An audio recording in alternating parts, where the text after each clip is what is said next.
क्या आपने कभी महसूस किया है कि सब कुछ ठीक चलते चलते अचानक रुक जाता है, बरकत चली जाती है, सुख के दिन दुख में बदल जाते हैं। आज की ये कहानी सिर्फ एक गरीब ब्राह्मण की नहीं है, ये हर उस इंसान की है जिसे लगता है कि माँ लक्ष्मी उसके घर की दहलीज लांघ कर बाहर चली गई हैं। गौर से सुनिएगा, क्योंकि इस कहानी के अंत में छिपा है आपके जीवन की परेशानियों का समाधान। कहानी का प्रवेश। माहौल। रात का गहरा सन्नाटा था। गांव के ऊपर आसमान किसी स्याह कफन की तरह काला पड़ा था। बादलों के सीने को चीरती हुई बिजली रह रहकर चमक रही थी, पर हवाओं में एक ऐसी खामोशी थी जो रूह को कंपा दे। ठीक वैसी खामोशी जो किसी बड़े तूफान या किसी अनिष्ट से पहले छा जाती है। गांव के आखिरी छोर पर, समाज से दूर, एक टूटी फूटी झोंपड़ी खड़ी थी। छत के छेदों से टपकता पानी और गिरती हुई पुरानी मिट्टी की दीवारें उसकी बदहाली की गवाही दे रही थीं।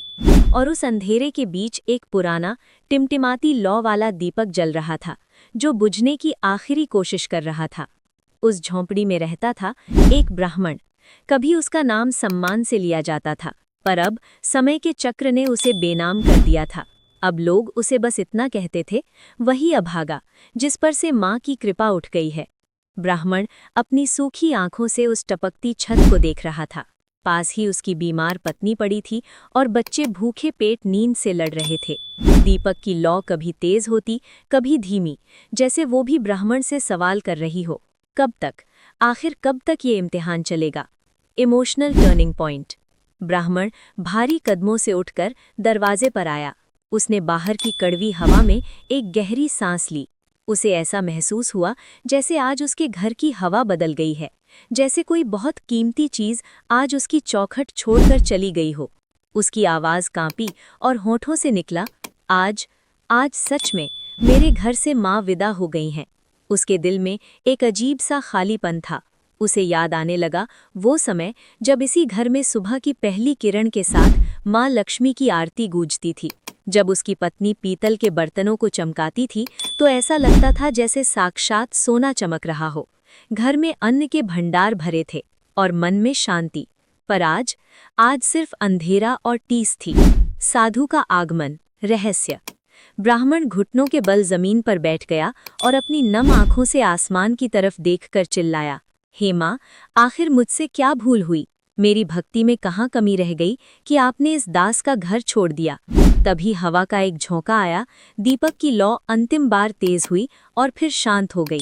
उस गहरे अंधेरे में ब्राह्मण को दूर से एक आकृति आती दिखी। सफेद लंबी दाढ़ी, शांत चेहरा और आंखों में एक दिव्य चमक।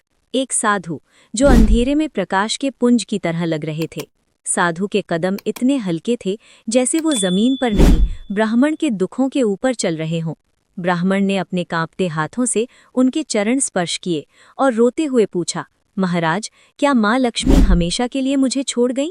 साधु ने बड़ी ही शांत आवाज में कहा, पुत्र, लक्ष्मी कभी बिना कारण के विदा नहीं होती। माँ तो चंचला है, पर वे जाती वहीं से हैं जहाँ उनके ठहरने के नियम टूट जाते हैं। जो खोया है वो वापस भी आएगा, पर पहले तुझे ये समझना होगा कि माँ आखिर नाराज क्यों हुई। साधु धीरे से उस टूटी झोंपड़ी की चौखट पर बैठ गए। रात का सन्नाटा अब गहराने लगा था और एक ऐसी दिव्य कथा शुरू होने वाली थी जो न सिर्फ उस ब्राह्मण का बल्कि उसे सुनने वाले हर इंसान का भाग्य बदलने वाली थी। इस स्क्रिप्ट की खासियत। शुरुआत में हुक। मैंने पहले ही दर्शकों को बांध लिया कि ये उनकी भी कहानी हो सकती है। संवादों में वजन। ब्राह्मण और साधु की बातें अब ज्यादा स्पिरिचुअल लग रही हैं। विजुअल विवरण। पीतल के बर्तनों का चमकना, टपकती छत, ये शब्द सुनने वाले के मन में तस्वीर बना देंगे। अब आप बताइए, क्या मैं इसका दूसरा भाग तैयार करूं, जहां साधु वो 5 बड़ी गलतियां बताएंगे जिनकी वजह से लक्ष्मी घर छोड़ती है? रात अब और भी गहरी और खामोश हो चुकी थी। दूर कहीं किसी कुत्ते के रोने की आवाज सुनाई दे रही थी, जो सन्नाटे को और डरावना बना रही थी। लेकिन उस साधु का चेहरा, वो चांदनी में किसी दिव्य दीपक की तरह चमक रहा था। ब्राह्मण उनके चरणों में ऐसे बैठा था मानो मरते हुए को जीवन दान मिल गया हो। साधु ने अपनी आंखें बंद की, कुछ पल का मौन रखा, जैसे वो सीधे ब्रह्मांड से जुड़ रहे हों। फिर बड़ी धीमी और गूंजती आवाज में बोले, बेटा, माँ लक्ष्मी की कृपा जब आती है तो शोर मचता है, लेकिन जब वो घर छोड़कर जाती हैं तो इतनी खामोशी से निकल जाती हैं कि इंसान को पता भी नहीं चलता कि उसके सुखों का सूरज कब डूब गया। ब्राह्मण की आंखें नम थीं। उसने रुंधे गले से पूछा, महाराज, आखिर किस पल, किस कारण माँ मेरे घर से चली गईं? साधु ने एक गहरी सांस ली और बोले, बेटा, माँ लक्ष्मी कभी बिना कारण विदा नहीं होती। वे जाने से पहले 4 बड़े संकेत देती हैं जिन्हें अक्सर हम अपनी अज्ञानता में समझ नहीं पाते। साधु ने अपनी उंगली उठाई और पहला संकेत बताया। पहला संकेत है घर में बेवजह क्लेश और कटुवाणी का बढ़ना। जिस घर में छोटी छोटी बातों पर चीखने चिल्लाने की आवाज़ें गूंजने लगें, जहां अपनों के बीच ईर्ष्या और द्वेष की दीवार खड़ी हो जाए, समझ लेना माँ लक्ष्मी ने अपनी पोटली बांध ली है। माँ शांति की देवी हैं, शोर की नहीं। ब्राह्मण का कलेजा कांप उठा। उसे अपने घर में हुए वो झगड़े याद आ गए। साधु आगे बढ़े। दूसरा संकेत है घर की वस्तुओं का अपने आप टूटना या खराब होना। जहां माँ की कृपा होती है वहां पत्थर भी स्थिर रहता है, पर जहां माँ नाराज होती हैं वहां अस्थिरता आ जाती है। क्या तुम्हारे घर में भी कुछ ऐसा हुआ है? ब्राह्मण को याद आया कि कल ही उसकी पुरानी मिट्टी की हांडी बिना किसी कारण के दरक गई थी। साधु की आवाज़ अब और गंभीर हो गई। तीसरा संकेत है धन का पानी की तरह बहना। पैसा चाहे कितना भी आ जाए, पर वो बीमारियों, नुकसान या गलत रास्तों पर खर्च होने लगता है। इंसान कमाता तो बहुत है, पर बरकत मिट्टी हो जाती है। और चौथा सबसे बड़ा संकेत है पूजा पाठ से मन उचट जाना। दिया तो जलता है, पर दिल में श्रद्धा नहीं होती। मंत्र तो पढ़े जाते हैं, पर मन कहीं और भटकता है। ब्राह्मण के आंसू अब रुक नहीं रहे थे। उसे अपनी हर गलती किसी आईने की तरह साफ दिख रही थी। साधु ने उसके कंधे पर हाथ रखा और मुस्कुरा कर बोले, बेटा, ये कथा सिर्फ दुख सुनाने के लिए नहीं है। हर अंधेरी रात के बाद सुबह होती है। जो गलतियां माँ को दूर ले गईं, वही सुधार माँ को वापस भी ला सकते हैं। ब्राह्मण ने कांपते हाथों से साधु को देखा। महाराज, क्या सच में माँ फिर से इस अभागे के घर लौटेंगी? साधु की आवाज में एक गजब का आत्मविश्वास था। अवश्य लौटेंगी। तुम्हारे घर का दिया सिर्फ बुझा है, राख नहीं हुआ। अभी भी उम्मीद की एक किरण बाकी है। रात अब भी गहरी थी, लेकिन ब्राह्मण के दिल में अब एक नई रोशनी पैदा हो रही थी। साधु ने आसमान की तरफ देखा और बोले, अब ध्यान से सुनो। वो गुप्त विधि और वो कथा जो रूठी हुई लक्ष्मी को फिर से तुम्हारी चौखट पर ले आएगी। और इसी के साथ शुरू होने वाला था वो रहस्यमयी तीसरा भाग, जो किसी का भी सोता हुआ भाग्य जगा सकता है। रात अब धीरे धीरे अपनी गहराई छोड़कर और अधिक रहस्यमयी होती जा रही थी। हवा में हल्की हल्की ठंडक थी, लेकिन उसके भीतर एक अनजानी ऊर्जा भी बह रही थी, मानो कोई दिव्य शक्ति पास ही खड़ी हो। साधु और ब्राह्मण के सामने दूर तक फैला अंधकार भी जैसे इस कथा को सुनने के लिए ठहर गया हो। साधु ने अपनी आवाज़ धीमी की और बोले, अब मैं तुम्हें वो रहस्य बताऊंगा जो बहुत कम लोग जानते हैं। वो रहस्य कि माँ लक्ष्मी घर में आती कैसे हैं और फिर जाती क्यों हैं। ब्राह्मण की आंखें साधु पर टिकी रहीं। उसका हृदय धड़क रहा था, तेज, बेकाबू। कुछ गहरी बात, कुछ बहुत बड़ा सच अब सामने आने वाला था। साधु ने कहा, कभी एक गांव था जहां एक परिवार बहुत धनवान था, पर उतना ही दुखी। धन तो था, चमक दमक भी, लेकिन घर के कोनों में ऐसी थकान थी जैसे कोई गहरी पीड़ा वहां छिपी हो। साधु की आवाज़ धीमी होकर फुसफुसाहट जैसी हो गई। धन था, पर सुख नहीं था। सोना था, पर शांति नहीं थी। हंसी थी, पर प्रेम नहीं था। ब्राह्मण ने रुक कर पूछा, क्यों महाराज, ऐसा क्यों हुआ? साधु ने कहा, क्योंकि धन सिर्फ सिक्कों से नहीं आता। धन माता की कृपा से आता है। सिक्के तो बस माध्यम है। हवा एकदम शांत हो गई, जैसे प्रकृति खुद साधु की बातों को सुन रही हो। साधु ने आगे कहा, उस परिवार में भी माँ एक समय रहती थी, प्रसन्न, प्रकाशमयी, करुणामयी। लेकिन धीरे धीरे उस घर में अहंकार आने लगा, कठोरता आने लगी, और फिर एक दिन बिना कोई आवाज़ किए माँ चली गई। ब्राह्मण के हृदय में एक टीस उठी। उसने महसूस किया जैसे ये कथाएं नहीं, उसके अपने जीवन की परछाइयां हैं। साधु आगे बोले, जब माँ जाती हैं तो न रोशनी जाती है न दीपक बुझता है, बस घर से वो ऊर्जा हट जाती है जो समृद्धि को टिकाती है। और एक दिन उस घर में अचानक अंधेरा बढ़ गया। लोग चिंता में पड़ गए। धन होने पर भी सुख नहीं था और धन जैसे मिट्टी की तरह फिसल रहा था। साधु ने अपनी आंखें खोली और ब्राह्मण की ओर देखते हुए बोले, माँ लक्ष्मी जब नाराज होती हैं तो सबसे पहले घर से मुस्कान छीनती है, फिर शांति जाती है, फिर सौभाग्य और अंत में धन भी साथ ले जाती हैं। ब्राह्मण सिहर उठा। उसने अपने सीने को पकड़ लिया जैसे किसी ने उसके घाव पर उंगली रख दी हो। साधु ने गहरी सांस ली। एक दिन उस परिवार के सबसे बड़े सदस्य ने एक साधना की और माँ का ध्यान लगाकर पूछा, माँ, आपने हमारा घर क्यों छोड़ा? उस रात उन्हें स्वप्न में एक दिव्य संकेत मिला। नीले प्रकाश में एक नरम सी आवाज गूंजी, मैं उस घर में नहीं रहती जहाँ मनुष्य दूसरों का अनादर करे, जहाँ श्रम का सम्मान न हो, जहाँ घर को सिर्फ ढांचा समझा जाए, मंदिर नहीं। वातावरण में एक अजीब सी शांति फैल गई, जैसे साधु की बात के साथ कोई दिव्य उपस्थित हो। साधु बोले, अब सुनो ब्राह्मण, तुम्हारे घर भी ऐसा ही हुआ। ब्राह्मण ने चौंककर साधु की ओर देखा। उसकी आंखें भीग गई थी। साधु ने हाथ उठाकर कहा, तुम्हारी घर की दीवारों ने सब देखा है। तुम्हारे घर में भी पहले भजन गूंजते थे, सफाई रहती थी, श्रद्धा रहती थी, पर धीरे धीरे परिवार में चिंता बढ़ी, तनाव बढ़ा, क्रोध बढ़ा और आनंद कम हो गया। इन्हीं क्षणों में माँ धीरे धीरे दूर होती गई। ब्राह्मण की आंखें झुक गईं। ये सच उसे तोड़ रहा था, लेकिन सच का सामना करना ही जीवन के अगले द्वार खोलता है।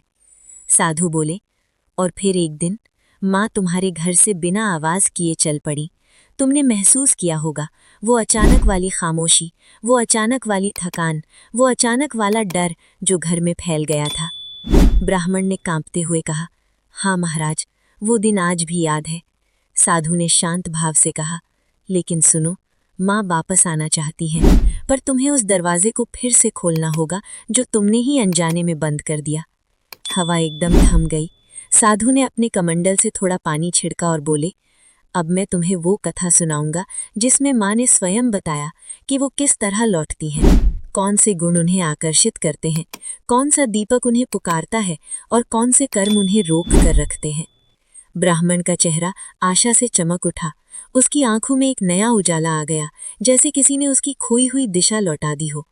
साधु बोले, आज की रात ये बाकी रात नहीं है, ये वो रात है जब तुम्हारे भाग्य का द्वार फिर से खुल सकता है। ध्यान से सुनो, अब शुरू होती है वो कथा जिसे सुनने से ही घर में धन और समृद्धि के द्वार खुल जाते हैं। और इतनी गहनता से साधु की आवाज गूंजी कि आसपास के पेड़ों की पत्तियां भी स्थिर हो गईं। रात का अंधेरा अब रोशनी में बदलने जा रहा था और यही संकेत था कि भाग 4 अब एक नए रहस्य के साथ आगे बढ़ेगा। साधु की बातों ने जैसे उस ब्राह्मण के जीवन में पहली बार एक उम्मीद की हल्की सी किरण जलाई थी।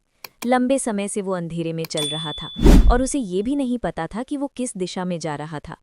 लेकिन साधु की आंखों की चमक में उसे एक ऐसा भरोसा दिखा जो उसने वर्षों से किसी इंसान की आंखों में नहीं देखा था। साधु ने उसका हाथ थामा, जैसे कोई पिता अपने टूटे हुए बच्चे का हाथ पकड़ता है, और उसने उसे धीरे धीरे बताया कि लक्ष्मी माता किसी भी घर को बिना कारण नहीं छोड़ती। उनका जाना हमेशा किसी संकेत की तरह होता है, कभी चेतावनी, कभी शिक्षा और कभी पुनः जागृति का अवसर। ब्राह्मण की आंखों में आंसू भीर भर आए। वो धीरे से बोला, अगर मैंने कोई गलती की है तो मैं उन्हें वापस कैसे बुलाऊं? मैं कैसे समझूं कि माता मुझसे क्या कह रही हैं? साधु मुस्कुराया, जैसे किसी रहस्य को समझाने का आनंद उसे मिल रहा हो। उसने कहा, बेटा, देवियां नाराज नहीं होती, वे बस मौन हो जाती हैं। और जब कोई देवी मौन हो जाए तो समझ लेना कि वो चाहती है कि तुम खुद को पहचानो, अपने जीवन की धूल झाड़ो और उस स्थान को फिर से पवित्र बनाओ जहां वो निवास करती थीं। लक्ष्मी माता कभी उस घर में नहीं रहती जहां मन की गंदगी जमा हो, लोभ, क्रोध, अवमानना, परनिंदा और असत्य। वे वहाँ रहती हैं जहाँ हृदय निर्मल हो, जहाँ दिया जलता हो, जहाँ रात को दीपक की लौ माता को बुलाती हो। ये सुनकर ब्राह्मण के अंदर कुछ टूटा और कुछ नया जन्मा। वो समझ चुका था कि उसकी गरीबी केवल धन की कमी नहीं थी, बल्कि मन की थकान, आत्मा की धूल और जीवन की खोई हुई दिशा भी थी। साधु ने धीरे धीरे अपनी झोली से एक छोटा सा दीपक निकाला। वो दीपक साधारण नहीं था, कहाँ मिट्टी का एक छोटा सा पात्र, पर उसमें कुछ दिव्यता छिपी हुई थी, जैसे उस दीपक में भगवान का स्पर्श समाया हो। साधु ने दीपक ब्राह्मण के हाथ में दिया और बोला, ये दीपक केवल एक वस्तु नहीं है, ये तुम्हारे घर की शांति का पहला कदम है। आज रात इसे जलाना है, इसे अपनी दहलीज पर रखना है। ये दीपक माता को संदेश देगा कि तुमने उन्हें पुकारा है, तुमने अपना हृदय खोल दिया है। ब्राह्मण ने दीपक को इतनी श्रद्धा से पकड़ा जैसे किसी ने उसे जीवन का सबसे मूल्यवान खजाना दे दिया हो। उसके हाथ कांप रहे थे, लेकिन मन में एक नई शक्ति जाग रही थी। साधु ने आगे कहा, लेकिन दीपक जलाना पहली सीढ़ी है। माता लक्ष्मी साधारण प्रयासों से नहीं आती, वे वेदती हैं, मन के भावों को पढ़ती हैं। वो घर जहाँ हर दिन झगड़े हों, शिकायतें हों, ताने हों, वहाँ दीपक की रोशनी भी कमज़ोर पड़ जाती है। माता को वापस बुलाना है तो अपने घर के वातावरण को बदलना होगा, मन के भीतर से कड़वाहट निकालनी होगी, शब्दों में मिठास लानी होगी। ब्राह्मण ध्यान से सुन रहा था, हर शब्द उसके हृदय में उतर रहा था। साधु धीरे धीरे और गहरी बातें कहने लगा। धन केवल सिक्कों में नहीं आता, धन आशीर्वाद में आता है, मुस्कान में आता है, मन की स्थिरता में आता है।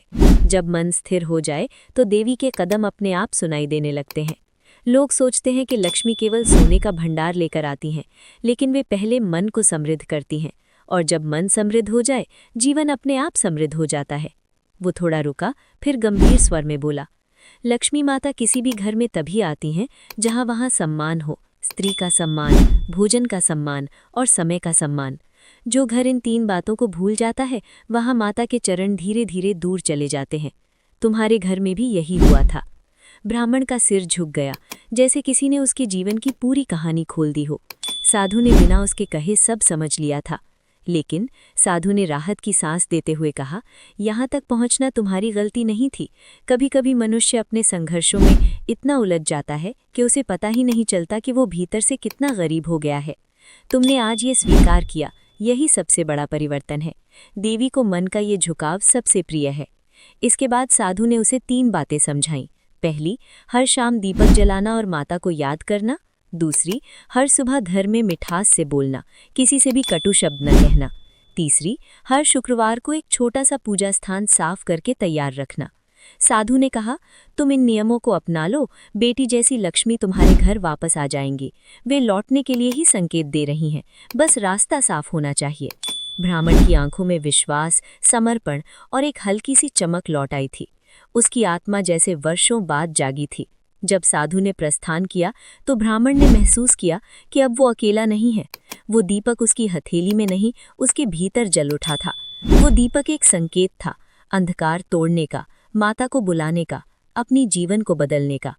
और उस रात जब ब्राह्मण ने दीपक जलाकर दहलीज पर रखा, हवा में एक हल्की सी शांति फैल गई, जैसे कोई अदृश्य शक्ति उसके घर के चारों ओर घूम गई हो, जैसे लक्ष्मी माता ने पहली बार उसकी पुकार सुन ली हो। उस लौ की हल्की सी चमक में ब्राह्मण ने महसूस किया कि समृद्धि केवल धन नहीं, एक भावना है, और उस भावना के साथ माता के कदमों की आहट कुछ ही दूरी पर है। उस रात का दीपक घर की दहलीज पर शांत, स्थिर और स्वच्छ ज्योति की तरह जल रहा था। वो दीपक कुछ अलग था, जैसे उसमें मिट्टी की खुशबू नहीं, बल्कि किसी अदृश्य तपस्या की ऊष्मा समाई हो। ब्राह्मण जब उसे देख रहा था तो ऐसा लग रहा था मानो दीपक की लौ उससे कुछ कह रही हो। हवा हल्की थी, लेकिन लौ बिल्कुल स्थिर, जैसे कोई दिव्य शक्ति उसे थामे हुए हो। रात धीरे धीरे गहराती गई, आसमान में बादल थे, लेकिन दीपक की रोशनी उस अंधेरे को चीर रही थी। ब्राह्मण अपने आंगन में बैठा था, आंखें बंद, मन शांत। वर्षों से उसके भीतर जो बेचैनी थी, वो पहली बार शांत हुई थी, जैसे भीतर की कोई गांठ खुल गई हो। वो साधु के शब्दों को बार बार याद करता, दीपक से शुरुआत होती है, लेकिन परिवर्तन मन से शुरू होता है। मन बदलो, भाग्य अपने आप बदल जाएगा। थोड़ी देर बाद उसे एक हल्की सी हवा का झोंका महसूस हुआ, जो अचानक कमरे में आई और फिर बहुत धीरे से दहलीज तक गई। ब्राह्मण को लगा जैसे किसी अदृश्य उपस्थिति ने उसके घर की चौखट को छुआ हो। उसका हृदय तेजी से धड़कने लगा, पर भय नहीं था, एक सौम्य सी ऊर्जा, जैसे किसी माँ का स्पर्श। वो उठकर दहलीज के पास गया और देखा कि दीपक की लौ अब पहले से अधिक उजली हो गई थी, जैसे कोई छिपा हुआ तेज उसमें उतर आया हो। उस लौ के पास एक पल के लिए ऐसा लगा जैसे कोई आकृति, कोई दिव्य छाया खड़ी है, हल्की परंतु स्पंदित, और फिर वो हवा की तरह गायब हो गई। ब्राह्मण समझ गया, ये केवल दीपक की चमक नहीं थी, ये देव कृपा का पहला संकेत था। अगली सुबह जब ब्राह्मण जागा तो उसे घर में एक अजीब सी शांति मिली, जैसे रात भर उसके घर के कोनों से कुछ भारी हट गया हो। उसकी पत्नी ने भी असमंजस में कहा, आज घर कुछ अलग लग रहा है, जैसे हल्का हो गया हो। ब्राह्मण ने मुस्कुराकर कुछ नहीं कहा। वो उठा और साधु ने जो कहा था वही करना शुरू किया। घर की सफाई की, पूजा स्थान को सुव्यवस्थित किया और सबसे महत्वपूर्ण, अपने शब्दों में मिठास लाई। जो बात पहले ताने बनकर निकलती थी, अब वो मधुर शब्दों में बदल गई थी। विवाह का जीवन जिसमें तकरार रोज की चीज बन गई थी, वो धीरे धीरे नर्म होने लगा। घर में पहली बार वर्षों बाद एक सहज सा प्रेम का वातावरण बनने लगा। शाम आई और उसने फिर दीपक जलाया। इस बार दीपक की लौ और स्थिर थी, जैसे वो पूरी दुनिया से कह रही हो, ये घर अब तैयार है, यहाँ फिर से देवी का स्वागत होगा। तीसरे दिन कुछ और अजीब हुआ। ब्राह्मण के घर में अचानक एक छोटी सी चिड़िया आई और दहलीज पर बैठ गई। वो कहीं जाने का नाम नहीं ले रही थी। ब्राह्मण ने सोचा शायद ये सामान्य बात होगी, पर उसके मन में हल्की सी घंटी बजी। कभी कभी देवियां अपनी उपस्थिति संकेतों से देती हैं। पक्षी, सुगंध, शांति, प्रतीक, ये सब संदेश होते हैं कि उनका आशीर्वाद पास है। चौथे दिन ब्राह्मण को गांव के एक व्यक्ति ने बुलाया और कहा कि उसे कुछ काम में मदद चाहिए और बदले में कुछ अनाज और कुछ रुपए देता। ये वही व्यक्ति था जो कभी ब्राह्मण की कठिनाई में उसका तिरस्कार करता था, लेकिन आज उसका स्वर सम्मान से भरा था। ब्राह्मण को लगा जैसे संसार का व्यवहार उसके साथ हल्का सा बदलने लगा है। लेकिन चमत्कार तब हुआ जब शुक्रवार आया, वो दिन जिसे साधु ने विशेष बताया था। सुबह सुबह ब्राह्मण ने पूजा स्थान को और साफ किया, थोड़ा सा घी का दीपक तैयार किया और माता को प्रणाम किया, बहुत सरल हृदय, बिना किसी अपेक्षा के। जब वो दीपक जलाने वाला था, तभी एक अचानक हवा का झोंका आया, पर इस बार हवा में सुगंध थी, जैसे कहीं दूर से हल्की सी कमल की महक उठी हो। ये सुगंध सामान्य नहीं थी, ये घर में फैली और पल भर में वातावरण को बदल गई। ब्राह्मण की आंखें नम हो गईं। ये कोई साधारण संकेत नहीं था, जैसे किसी ने अदृश्य रूप में उसके घर में प्रवेश किया हो, शांत, कोमल पर पूर्ण दिव्यता के साथ। दीपक जलते ही लौ में ऐसा कंपन हुआ जैसे कोई दिव्य आशीर्वाद उतर रहा हो। ब्राह्मण ने आंखें बंद की और महसूस किया कि कोई शक्ति उसके पास खड़ी है। वो न दिखती थी पर महसूस होती थी। हृदय में एक अजीब सुकून, एक अलौकिक शांति उतर रही थी। उसने भीतर ही भीतर कहा, माता, यदि आप लौट आई हैं तो मैं आपका स्वागत करता हूँ। मेरे घर को अपने चरणों से पवित्र कर दें।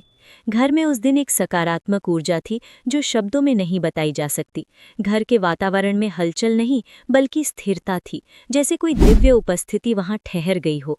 और उसी शाम पहली बार वर्षों बाद ब्राह्मण की पत्नी को एक छोटा सा सोने का मोती मिल गया, जो शायद किसी टूटे आभूषण का हिस्सा था। बहुत छोटा था, पर ब्राह्मण ने उसे लक्ष्मी आगमन का पहला आशीर्वाद माना। वो छोटा सा संकेत कह रहा था, अब से तुम्हारे घर के द्वार बंद नहीं, खुले रहेंगे। लक्ष्मी माता चली नहीं गई, वे लौट रही हैं, धीरे धीरे लेकिन स्थायी रूप से। उस रात ब्राह्मण का हृदय पूर्ण समर्पण से भर गया। वो जान गया था कि परिवर्तन शुरू हो चुका है। दीपक मात्र एक वस्तु नहीं था, वो माता का आह्वान था, और माता ने उसकी पुकार सुन ली थी।